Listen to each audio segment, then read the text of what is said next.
मुंबईमध्ये काल एकाच दिवसात 253 मिलीमीटर पावसाची नोंद झाल्याचं बघायला मिळते। पहिल्याच पावसात मुंबईची तुंबई झाली आहे। मुंबईकरांची त्यामुळे दाणादाण उडाली। नालेसफाईची कामं न झाल्यानं मुंबई तुंबली असा विरोधकांनी आरोप केला।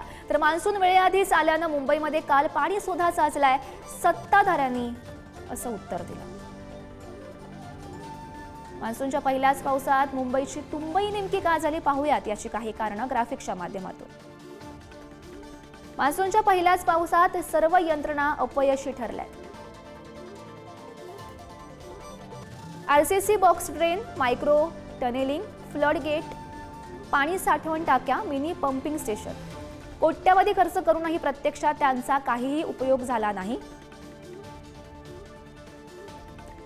महालक्ष्मी नायर रुग्णालय वडाळा परिसरात उच्च क्षमतेची पंपिंग व्यवस्था लावण्यात आलेली होती, तरी सखल भाग पाण्याखाली गेले, त्यामुळे उपाययोजनांच्या कार्यक्षमतेवर प्रश्नचिन्ह उपस्थित केले गेले। जानेवारी-फेब्रुवारीमध्ये सुरू होणारी नालेसफाई यंदा उशिरा 25 मार्चपासून सुरू झाली।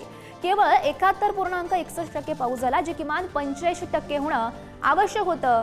अनेक ठिकाणी पाण्याचा निचरा होऊ शकलेला नाही।